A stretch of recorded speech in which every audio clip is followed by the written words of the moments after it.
Hello, இந்த வீடியோவில் நம்ம என்ன பார்க்க போகிறோம் அப்படின்னா buoyancy அண்ட் ஃப்ளோட்டேஷன். அதாவது buoyancy ஃபோர்ஸ்னால் என்ன, அது எந்த பாயிண்டில் ஆக்ட் ஆகுது, அதை எப்படி நம்ம ப்ராப்ளம் ஃபைண்ட் பண்ணலாம் அப்படிங்கிற மாதிரி ஒரு சின்ன கான்செப்டும் அதை பேஸ் பண்ணி ஒரு ப்ராப்ளம் பார்க்கலாம். இந்த டாப்பிக்கை நம்ம ரெண்டு பார்ட்டாக பிரிச்சுக்கலாம். பார்ட் 1 வீடியோவில் கான்செப்ட் எக்ஸ்ப்ளனேஷனும் ஒரு ப்ராப்ளம் சால்விங் இருக்கும். தென் பார்ட் 2 வீடியோவில் ரிமைனிங் ஒரு ரெண்டு ப்ராப்ளம் என்ன பண்ணலாம் அப்படின்னா சால்வ் பண்ணி வீடியோ எடுத்துக்கலாம். ஓகேங்களா? ஓகே, buoyancy அப்படின்னா என்ன அப்படின்னா a body feels lighter and it weighs lesser in water. அதாவது ஒரு வாட்டர் உள்ள ஏதாவது ஒரு பாடியை நீங்கள் சப்மர்ஜ் பண்ணி வச்சிங்க அப்படின்னா அது வெளியே இருக்க வெயிட் என்ன வெயிட்டோ அதை விட வாட்டர் உள்ள என்ன இருக்கும் அப்படின்னா வெயிட் ரொம்ப கம்மியாக இருக்கும். இந்த எஃபெக்ட்டுக்கு பேர் தான் என்ன அப்படின்னா buoyancy எஃபெக்ட். இது ஏன் நடக்குது அப்படின்னா that water exerts an upward force. அதாவது ஒரு எலமெண்ட்டை நீங்கள் தண்ணிக்குள்ளே முக்கும்போது அந்த வாட்டர் என்ன பண்ணும் அப்படின்னா கிராவிட்டி ஃபோர்ஸுக்கு அகெயின்ஸ்டான டைரக்ஷனில் அப்வர்ட் டைரக்ஷனில் என்ன பண்ணும் அப்படின்னா அது ஒரு ஃபோர்ஸை என்ன பண்ணும் அப்படின்னா எக்ஸர்ட் பண்ணும். ஸோ இதை அந்த வாட்டர் லெவல் வச்சுக்கலாம். இந்த வாட்டர் லெவல் என்ன பண்ணீங்க அப்படின்னா ஒரு எலமெண்ட்டை சப்மர்ஜ் பண்ணியிருக்கீங்க. ஸோ இப்போ இந்த எலமெண்ட் மேலே உள்ள வாட்டர் மாலிகுல்ஸ் என்ன பண்ணும் அப்படின்னா அப்போர்ட் டைரக்ஷனில் என்ன பண்ணுன்னா ஒரு ஃபோர்ஸை என்ன பண்ணும் அப்ளை பண்ணும். இந்த ஃபோர்ஸுக்கு பேர் தான் என்ன அப்படின்னா buoyant ஃபோர்ஸ் அப்படிங்கிறாங்க. ஸோ இது எப்போ நம்ம ஃபீல் பண்ணலாம் அப்படின்னா லைக் நம்ம ஒரு கிணத்துக்குள்ளே குதிச்சோம் அப்படின்னா குதிச்ச உடனே நம்ம என்ன பண்ணுவோம் அப்படின்னா அப்படியே உள்ளே போவோம். உள்ளே போன அதே வேகத்தில் என்ன பண்ணுவோம் அப்படின்னா வாட்டர் நம்மளை புஷ் பண்ணி வெளியே தள்ளும். ஸோ நம்ம என்ன பண்ணுவோம் டக்குன்னு மேலே வரும். ஸோ அந்த எஃபெக்ட்டுக்கு பேர் தான் என்ன அப்படின்னா buoyancy எஃபெக்ட் அப்படின்னு சொல்லுவாங்க. ஓகே, இந்த லிஃப்ட் பண்ணுற ஃபோர்ஸ் அதுக்கு பேர் தான் என்ன அப்படின்னா buoyant ஃபோர்ஸ் அப்படின்னு சொல்கிறாங்க. A force tending to lift up an immersed body against the gravitational force is called buoyant force. And இதை என்ன டினோட் பண்ணுவாங்க அப்படின்னா FB அப்படின்னு டினோட் பண்ணுவாங்க. சரிங்களா? நம்ம முக்கியமாக இதில் தெரிஞ்சுக்க வேண்டியது என்ன அப்படின்னா இந்த buoyancy force எதுக்கு ஈக்குவலாக இருக்கும் அப்படின்னா எவ்வளோ வாட்டரை அந்த எலமெண்ட் டிஸ்பிளேஸ் பண்ணுதோ அதுக்கு ஈக்குவலாக இருக்கும். அதாவது நம்ம ஒரு லிக்விட் உள்ள ஒரு எலமெண்ட்டை உள்ளதுக்கு போட்டோம் அப்படின்னா அதோட வாட்டர் என்ன பண்ணோம் அப்படின்னா கொஞ்சம் லெவல் ரைஸ் ஆகும். ஃபார் எக்ஸாம்பிள் ஒரு சின்ன டப்பில் ஒரு சின்ன டப் எடுத்துக்கலாம். இந்த டப்பில் என்ன இருக்குது அப்படின்னா இந்த லெவலுக்கு என்ன இருக்குது அப்படின்னா வாட்டர் மாலிகுல் இருக்குது. ஸோ இப்போ என்ன பண்ணுறீங்க அப்படின்னா இது உள்ள ஒரு மெட்டாலிக் பாலை என்ன பண்ணுறீங்க அப்படின்னா உள்ளே சப்மர்ஜ் பண்ணுறீங்க. ஸோ இப்போ என்ன ஆகும் அப்படின்னா இது உள்ளே போட்டதுக்கப்புறம் இந்த வாட்டர் லெவல் என்ன ஆகும் அப்படின்னா கொஞ்சம் ரைஸ் ஆகியிருக்கும். சரிங்களா? இந்த ரைஸ் ஆகியிருக்க வாட்டர் லெவல் தான் என்ன சொல்கிறோம் அப்படின்னா the fluid displaced அப்படின்னு மீன் பண்ணுறோம். ஸோ இந்த buoyancy ஃபோர்ஸ் எதுக்கு ஈக்குவலாக இருக்கும் அப்படின்னா எந்த அளவுக்கு லிக்யூட் டிஸ்பிளேஸ் ஆகியிருக்கோ அதோட வெயிட்டுக்கு ஈக்குவலாக இருக்கும். So we can say simply like FBங்கிறது என்ன அப்படின்னா buoyancy ஃபோர்ஸ். அது எதுக்கு ஈக்குவலாக இருக்கும் அப்படின்னா வெயிட் ஆஃப் ஃப்ளூயிட், எந்த வெயிட்டு எவ்வளோ லிக்யூட் டிஸ்பிளேஸ் ஆகியிருக்கோ அதோட வெயிட்டுக்கு ஈக்குவலாக இருக்கும். இதுவே எதுக்கு ஈக்குவலாக இருக்கும் அப்படின்னா வெயிட் ஆஃப் த பாடி, அதாவது நீங்கள் எந்த எலமெண்ட்டை உள்ளே போடுறீங்களோ அதோட வெயிட்டுக்கு என்ன இருக்கும் அப்படின்னா இந்த ஃபோர்ஸ் ஈக்குவலாக இருக்கும் அப்படின்னு சொல்கிறாங்க. At the same time volume of the fluid is equal to volume of the body. அதாவது எவ்வளோ ஃப்ளூயிட் டிஸ்பிளேஸ் ஆகிருக்கோ அந்த ஃப்ளூயிடோட வால்யூம் அந்த பாடியோட வால்யூம்க்கு இந்த பாடியோட வால்யூம்க்கு என்ன இருக்கும் ஈக்குவலாக இருக்கும் அப்படின்னு சொல்கிறாங்க. இதுதான் நம்ம buoyancy எஃபெக்ட்லேருந்து தெரிஞ்சுக்க வேண்டிய ரெண்டு கான்செப்ட். இதை பேஸ் பண்ணி தான் நம்ம என்ன பண்ணுவோம் அப்படின்னா ப்ராப்ளமில் அன்னோன் டேர்ம்ஸை சால்வ் பண்ணுவோம். சரிங்களா? ஓகே, தென் லாஸ்ட்டாக ஒரு டேர்ம் இருக்குது என்ன அப்படின்னா சென்டர் ஆஃப் buoyancy. அதாவது நம்ம எந்த பாயிண்டில் டோட்டலாக buoyancy ஃபோர்ஸ் எல்லாம் ஆக்ட் ஆகுதோ அந்த பாயிண்ட்டை தான் என்ன சொல்லுவோம் அப்படின்னா சென்டர் ஆஃப் buoyancy அப்படின்னு சொல்லுவோம். ஒரு பாடியில் ஒரு பாயிண்டில் தான் என்ன ஆகும் அப்படின்னா எல்லா buoyancy ஃபோர்ஸும் ஆக்ட் ஆகும். அந்த பாயிண்ட் தான் என்ன சொல்கிறோம் அப்படின்னா சென்டர் ஆஃப் buoyancy அப்படின்னு சொல்கிறோம். நார்மலாக ஒரு பாடி ஃபுல்லாகவே சப்மர்ஜ் ஆகிருக்கு, இந்த மாதிரி ஃபுல்லாக சப்மர்ஜ் ஆகிருக்கு அப்படின்னா அந்த பாடியோட சென்டர் ஆஃப் கிராவிட்டி பாயிண்டே தான் என்னவா இருக்கும் அப்படின்னா buoyancy பாயிண்ட்டாகவும் இருக்கும், சென்டர் ஆஃப் buoyancyயாகவும் இருக்கும். இதே லிக்யூட் லெவல் இப்படி இருக்குது உள்ள பாடி ஃபுல்லாக முழுகாமல் முக்கால்வாசி முழுகிருக்கு அப்படின்னா இது அந்த பாடியோட சென்டர் ஆஃப் கிராவிட்டியாக இருக்கும். ஆனால் உங்களோட சென்டர் ஆஃப் buoyancy எங்கே இருக்கும் அப்படின்னா உள்ள முங்கிருக்குல்ல அந்த போர்ஷனுக்கு மட்டும் சென்டர் ஆஃப் கிராவிட்டி பார்த்தீங்க அப்படின்னா அந்த பாயிண்ட் தான் என்ன இருக்கும் அப்படின்னா buoyancy பாயிண்ட்டாக இருக்கும். சரிங்களா? ஸோ இதுதான் நம்ம என்ன சொல்கிறோம் அப்படின்னா சென்டர் ஆஃப் buoyancy அப்படின்னு சொல்கிறோம். ஸோ இந்த கான்செப்டை பேஸ் பண்ணி அதாவது buoyancy force is equal to the weight of the water displaced and the weight of the body immersed. இந்த கான்செப்டையும் and the volume of the fluid displaced is equal to the volume of the body இந்த கான்செப்டை use பண்ணி problem எப்படி solve பண்ணலாம் அப்படின்னு பார்க்கலாம். Okay, this is the problem actually. Problem read பண்ணலாம். A cuboidal wooden block of specific gravity 0.65. ஒரு wooden block சொல்லிருக்காங்க. அதோட specific gravity என்ன அப்படின்னா 0.65. That is 33.5 meter long and 1.3 meter wide, 2 mm deep.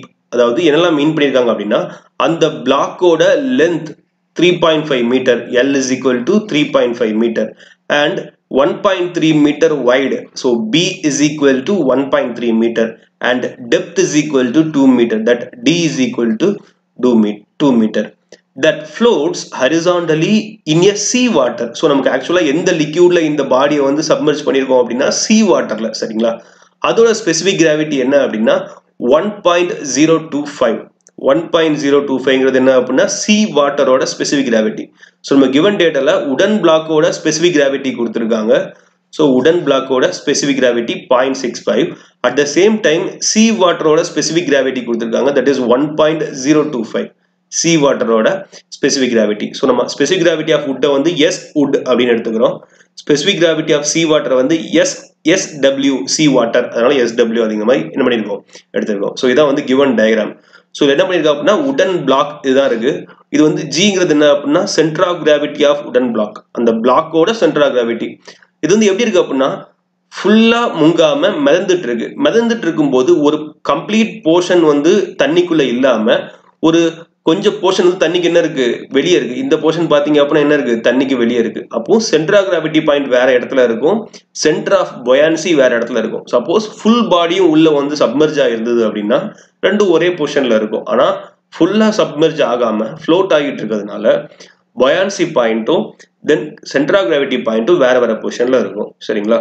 So இந்த டோட்டல் பாடியோட டெப்த் என்ன அப்படின்னா 2 மீட்டர் அப்படின்னு கொடுத்துருக்காங்க.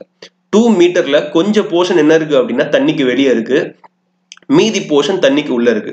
ஸோ தண்ணிக்கு உள்ள இருக்க போர்ஷனை வந்து H அப்படிங்கிற மாதிரி நம்ம என்ன பண்ணிக்கிறோம் மீன் பண்ணிருக்கோம். ஓகே, இந்த ப்ராப்ளம் நம்ம என்ன சால்வ் பண்ணலாம், என்ன ஃபைண்ட் பண்ணணும் அப்படின்னா the volume of liquid displaced, அதாவது இந்த பாடி வந்து ஃப்ளோட் ஆகிருக்கும் போது எந்த அளவுக்கு வாட்டரோட மட்டம் வந்து உயர்ந்திருக்கு அதோட வால்யூம் என்ன அப்படின்னு கேட்டிருக்காங்க. And the position of the center of buoyancy, அந்த Bங்கிற பாயிண்ட் வந்து எந்த பிளேஸ்ல இருக்கு அதோட பொசிஷன் என்ன அப்படின்னு கேட்டிருக்காங்க. இந்த ரெண்டே என்ன பண்ண போறோம் அப்படின்னா ஃபைண்ட் பண்ண போறோம். ஓகே, இது எப்படி இந்த ப்ராப்ளம் சால்வ் பண்ணலாம் அப்படிங்கிறத பார்க்கலாம். First of all நம்ம என்ன எடுத்துக்கோ அப்படின்னா we know the concept when a body is immersed in the fluid either wholly or partially. ஒரு பாடி வந்து fluid உள்ள முழுசுமோ அதாவது ஃபுல்லாவோ இல்லைன்னா பார்ஷியலாவோ சப்மர்ஜ் ஆயிருக்கப்போ it is lifted up by a force. ஒரு ஃபோர்ஸ் வந்து என்ன பண்ணுவோம் அப்படின்னா அந்த பாடியை வந்து மேலே தள்ளிட்டு இருக்கும். அதுதான் என்ன அப்படின்னா buoyant force அப்படின்னு பார்த்தோம். அது எதுக்கு ஈக்குவலா இருக்கும் அப்படின்னா the weight of the fluid displaced by the body. அதாவது உங்களுக்கு buoyancy effect படி buoyant force வந்து கிரியேட் ஆகும். அதுக்கு எதுக்கு ஈக்குவலா இருக்கும் அப்படின்னா weight of the fluid displaced. எந்த அளவுக்கு fluid வந்து டிஸ்பிளேஸ் பண்ணிருக்கோ அந்த fluidோட வெயிட்டுக்கு ஈக்குவலா இருக்கும். and the weight of the fluid displaced is equal to the weight of the body. சரிங்களா? weight of the body, பாடிங்கிறது என்ன அப்படின்னா wood. ஓகே, இப்போ வந்து நம்ம weight of the body என்ன அப்படிங்கறத கண்டுபிடிச்சிட்டோம் அப்படின்னா அதை ஈக்குவேட் பண்ணி weight of the fluid அப்படிங்கறது என்னங்கிறத கண்டுபிடிச்சிடலாம். weight of the fluidல இருந்து என்ன கண்டுபிடிச்சிடலாம் அப்படின்னா வால்யூம் என்னங்கிறத கண்டுபிடிச்சிடலாம். சரிங்களா? நமக்கு ஃபர்ஸ்ட் என்ன கண்டுபிடிக்கணும் அப்படின்னா வால்யூம் ஆஃப் த fluid தான் கண்டுபிடிக்கணும். Volume of the fluid displaced கண்டுபிடிக்கணும். வால்யூம் வேணும் அப்படின்னா நமக்கு வெயிட் வேணும். வெயிட் ஆஃப் fluid வேணும் அப்படின்னா வெயிட் ஆஃப் பாடி அதாவது வெயிட் ஆஃப் த வுடன் பீஸ் என்னங்கிறது நமக்கு தெரியணும். ஏன்னா வுடன் பீஸோட டைமென்ஷன் எல்லாமே நமக்கு தெரியும். அதை வச்சு நம்ம அதோட வெயிட்டை கண்டுபிடிக்கலாம், சரிங்களா? ஓகே, இப்போ நம்ம weight of the wooden piece கண்டுபிடிக்கும். So weight of the body is equal to mass into gravity. நம்ம நார்மலா என்ன மீன் பண்ணுவோம் அப்படின்னா like weight is equal to mass into gravity, சரிங்களா? கிராவிட்டி வந்து நமக்கு தெரியும், மாஸ்ங்கிறது என்னன்னு தெரியாது. மாஸ் நம்ம என்ன சொல்லுவோம் எங்க இருந்து கண்டுபிடிப்போம் அப்படின்னா டென்சிட்டி ஃபார்முலால இருந்து density is equal to mass per volume, சரிங்களா? ஸோ உங்களுக்கு மாஸ் கண்டுபிடிக்கணும் அப்படின்னா mass is equal to density into volume அப்படின்னு போட்டுக்கலாம். ஸோ அதே தான் என்ன பண்றோம் எங்கேயும் பண்ண போறோம். So weight of the body is equal to mass into gravity, that is m into g. அதுல மாஸ்ங்கிறது என்ன அப்படின்னா density into volume, அதாவது density of wooden piece into volume of wooden piece. Volume of wooden piece னு வரப்போ wooden piece வந்து என்ன அப்படின்னா 3 dimensional element, length into width into depth. So length into width into depth தான் என்ன அப்படின்னா அதோட வால்யூம் LPD. சரிங்களா? வால்யூம்க்கு வேல்யூ தெரியும், length வேல்யூ தெரியும், then width வேல்யூ தெரியும், depth வேல்யூ தெரியும். So density of wood என்னங்கிறது தெரிஞ்சிச்சு அப்படின்னா நம்ம என்ன பண்ணிடலாம் அப்படின்னா ஈஸியா நம்ம weight of the wooden piece வந்து என்ன பண்ணிடலாம், கண்டுபிடிச்சிடலாம். ஓகே, இப்போ டென்சிட்டி ஆஃப் wooden piece வந்து சம்ல கொடுக்கல, அதை நம்ம என்ன எப்படி கண்டுபிடிக்க போறோம் அப்படின்னு பாருங்க. அதாவது நமக்கு சம்ல என்ன கொடுத்துருக்காங்க அப்படின்னா ஸ்பெசிபிக் கிராவிட்டி கொடுத்துருக்காங்க. அதாவது specific gravity of wooden piece வந்து சம்ல என்ன பண்ணிருக்காங்க கொடுத்துருக்காங்க. அது எவ்வளவு அப்படின்னா 0.65 அப்படின்னு கொடுத்துருக்காங்க. ஸ்பெசிபிக் கிராவிட்டி அப்படின்னா என்ன அப்படின்னா density divided by density of water. நல்லா வாட்டர்னு சொல்ல மாட்டாங்க, ஸ்டாண்டர்ட் ஃப்ளூயிட் அப்படின்னு சொல்லுவாங்க. ஸ்டாண்டர்ட் ஃப்ளூயிட் நம்ம வாட்டர் எடுத்துக்கலாம். ஸோ இப்போ ஸ்பெசிபிக் கிராவிட்டி ஆஃப் வுட் அப்படின்னு பார்த்தோம் அப்படின்னா that is equal to density of wood divided by density of water. நமக்கு ஸ்பெசிபிக் கிராவிட்டி வேல்யூ தெரியும், டென்சிட்டி ஆஃப் வாட்டர் நமக்கு எப்பவுமே தெரியும். We should know that density of water எவ்வளவு அப்படின்னா 1000 kg per meter cube. இது நமக்கு தெரியணும். ஸோ இதுல இருந்து நம்ம என்ன பண்ணலாம், டென்சிட்டி ஆஃப் வுட் என்னங்கிறது கண்டுபிடிக்கலாம். So density of wood is equal to specific gravity of wood into density of water. ஏன்னா நம்ம இந்த வாட்டர் வந்து இந்த பக்கம் கொண்டு போறீங்க, சரிங்களா? ஸோ அதுதான் நம்ம என்ன பண்ணிருக்கோம் அப்படின்னா இங்க எழுதிருக்கோம். Specific gravity of wood is equal to density of wood divided by density of water. அப்போ density of wood is equal to density of water என்ன பண்ணிருக்கேன், இந்த பக்கம் கொண்டு போயிருக்கேன். So specific gravity into density of water. இது அப்படியே தூக்கி நான் சப்ஸ்டிட் பண்றேன். டென்சிட்டி ஆஃப் வுட்டுக்கு பதிலா specific gravity into density of water, அதை அப்படியே என்ன பண்றேன், சப்ஸ்டிட் பண்றேன். தென் வால்யூமுக்கு பதிலா என்ன பண்றேன், LPD சப்ஸ்டிட் பண்றேன். தென் கிராவிட்டி. ஸோ இப்போ எனக்கு என்ன தெரியும், specific gravity of wood 0.65, density of water 1000 kg per meter cube, length 3.5 metre, width 1.3 metre and depth 2 metre, gravity 9.81. இதுல இருந்து நான் என்ன கண்டுபிடிச்சிட்டேன், weight of the wooden piece, அதாவது 58,026.15 நியூட்டன் ஆர் 58.026 கிலோ நியூட்டன். இதுதான் என்ன அப்படின்னா weight of the wooden piece. அது எதுக்கு ஈக்குவலா இருக்கும், weight of the wooden piece is equal to weight of the fluid displaced. So இந்த கான்செப்டை வச்சு தான் நான் என்ன பண்ண போறேன் அப்படின்னா வால்யூம் என்ன அப்படிங்கறத கண்டுபிடிக்க போறேன். Okay, so weight of the liquid displaced is equal to weight of the wooden block. So weight of the wooden block எனக்கு என்ன தெரியும், 58,026.15 நியூட்டன். இதே வந்து weight of the fluid என்ன அப்படின்னு பாத்தீங்க அப்படின்னா weight of the fluid is equal to mass of the fluid into gravity. Mass of the fluid எப்படி எழுதலாம் அப்படின்னா density of the fluid into volume of the fluid into gravity இப்படி எழுதிக்கலாம். Then density of fluid கண்டுபிடிக்கணும் அப்படின்னா நமக்கு என்ன தெரியும் அப்படின்னா இது வந்து sea water. அப்போ density of sea water, volume of sea water into gravity. நம்ம என்ன fluid யூஸ் பண்றோம் இந்த ப்ராப்ளம்ல, sea water யூஸ் பண்றோம். So weight of sea water is equal to density of sea water into volume of sea water into gravity. சரிங்களா? So then இதே இதுல பாத்தீங்க அப்படின்னா நமக்கு density of sea water நமக்கு கொடுக்கல, அதுக்கு பதிலா என்ன கொடுத்திருக்காங்க, specific gravity of sea water கொடுத்திருக்காங்க. ஸ்பெசிபிக் கிராவிட்டி என்ன சொன்னோம், density divided by density of water. So sea waterக்கு பார்க்கும்போது density of sea water divided by density of water. இதுல இருந்து density of sea water is equal to density of water இந்த பக்கம் கொண்டு போய்க்காங்க, is equal to specific gravity of sea water into density of water. அதாவது எப்படி வுட்டுக்கு கண்டுபிடிச்சோமோ density of wood is equal to specific gravity of வுட்னு into density of water, அதே மாதிரி sea waterக்கும் போட்டுக்க வேண்டியதான். அதே தான் இங்கேயும் பண்ணியிருக்கேன். So density of sea water into volume into gravity is equal to weight of fluid, that is equal to weight of wood. சரிங்களா? Specific gravity of sea water is equal to density of sea water divided by density of water. So density of sea water is equal to specific gravity of sea water into density. இது அப்படியே தூக்கி நான் என்ன பண்ண போறேன் அப்படின்னா இந்த ஈக்குவேஷனை சப்ஸ்டிட் பண்ண போறேன். சப்ஸ்டிட் பண்ணியாச்சு. இப்போ எனக்கு எல்லா வேல்யூமே தெரியும். என்னது, specific gravity 1.025, density of water 1000, then volume எனக்கு தெரியாது, அதுதான் கண்டுபிடிக்கணும். gravity 9.81, weight ஓட வேல்யூ தெரியும். ஸோ இதுல இருந்து என்ன பண்ணிடலாம், வால்யூம் என்ன அப்படிங்கிறத கண்டுபிடிச்சிடலாம். வால்யூம் என்ன பண்ணியாச்சு, கண்டுபிடிச்சாச்சு. எனக்கு எவ்வளவு வந்திருக்கு அப்படின்னா 5.771 மீட்டர் கியூப். இதுதான் என்ன அப்படின்னா volume of the sea water displaced. இதே தான் என்ன அப்படின்னா நம்ம என்ன பண்ணோம், இன்னொரு கான்செப்ட், ரெண்டு கான்செப்ட் பார்த்தோம். ஒன்று வந்து வாட்டரோட வெயிட்டும் பிளாக்கோட வெயிட்டும் ஈக்குவல், இது ஒரு கான்செப்ட், அப்படிதானே பார்த்தோம். ரெண்டாவது என்ன பார்த்தோம் அப்படின்னா like volume of the fluid displaced is equal to volume of the object, volume of the body. அதாவது volume of sea water displaced in the problem is equal to volume of the wooden piece. இது என்ன அப்படின்னா தண்ணிக்குள்ள இருக்குது, submerge ஆனது, சரிங்களா.